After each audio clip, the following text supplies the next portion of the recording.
السلام عليكم البنات، كي راكم؟ لاباس؟ ان شاء الله تكونوا في اتم الصحه والعافيه، ويلقاكم فيديو نهار اليوم بالف خير يا رب العالمين. اليوم نهار جديد، وصفه جديده، ومازالني مع تحضيرات عيد ميلاد بنتي. اليوم جبت لكم ميني خبيزات محشيين بكريمه الجبن، يجوا بزاف شابين وبزاف بنان وبزاف طريين وسهلين التحضير. دونك هنا كما راكم تلاحظوا نتوكل على بركه الله. في الريسيبيون تاعي عندي 4 كيسان فرينه اللي هي طحين الابيض اكيد مغربلتها، زدت عليها 2 مغارف كبار خميره فوريه، خميره الخبز، زائد ملعقه سكر وكيس خميره كيميائيه. انا هنا درت نصف كيس ولكن ديروا كيس. انا هنا وزدت ربع كاس زيت. هنا الخميره تاع الخبز اللي عندها الحمان في المنزل تاعها دير مغرف تكتفي بها، ولكن انا عندي شويه برد في الدار، دونك درت 2 مغارف كبار.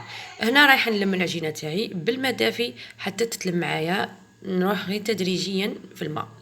ما ننسوش الملح بطبيعه الحال. هاد الخبيزات ديروهم كمقبله مع الحريره مع الشوربه للضيوف لاعياد الميلاد، يجوا بزاف شابين وبزاف كما نقولوا يعطوكم يعطوا نظره في الطاوله، يجوا شابين بزاف.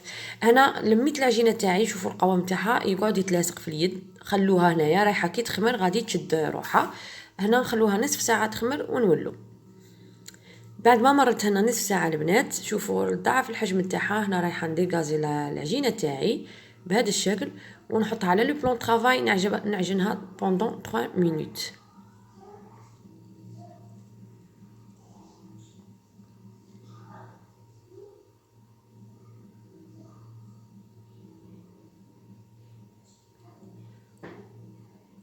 هادو مام يجوا الفطور الصباح هكا كلمجة اطفال يدوها معاهم للمدارس، تجي بزاف شابه باسكو كيما نقولوا هذا غير خبز هكا صغير وديري فيه الحشو اللي بغيتي. انا هنا اختاريت كريمه الجبن، ولكم الاختيار في الحشو الاخت اللي بغات ديره.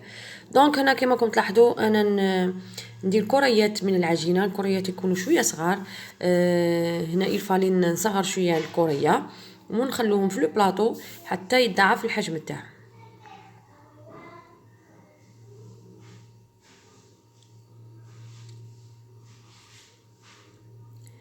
هنايا كوروهم تري بيان وديروا هذيك العفسه اللي درتها انا هكا بيدي فوق لو بلون طرافاي باش الكريه تجيكم سوا اون بليس العجينه تكون ليس معنا رطبه من الفوق وتعطيكم وجه شباب. دونك انا البنات كملت الحبه تاوعي، انا رايحه نخليهم يرتاحوا. هنا تعطني 19 حبه، عطاتني هذا البلاطو ها راني زدت فيه الحبات، دونك تعطني 19 حبه مقادير تاع 4 كيسان فرينه. هنايا بعد ما خمروا لي جبت صفار بيضاء، زدت عليه هنا ملعقه تاع قهوه سريعه الذوبان للون وباش تقلع لي في نفس الوقت الذوق تاع البيض. دونك هنا نبدا ندير لا دوغور فوق هذوك الخبيزات بعد ما خمروا لي. وهنايا الفرن راني مسخنه تاع على 150 درجه، ندخلهم يطيبوا. هنا انا شدوا لي طياب 10 دقائق لو ماكسيموم، وهنا كل وحده والفرن تاعها.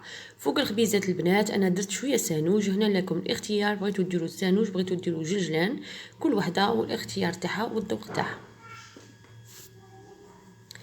انا البنات شوفوا بعد ما طابوا لي ما شاء الله جاو بزاف شابين بزاف طريين وفارغين من الداخل، ما فيهمش كامل هذاك الباب. دونك شوفوا يبانوا كالبريوش ولكن هما خبز عادي.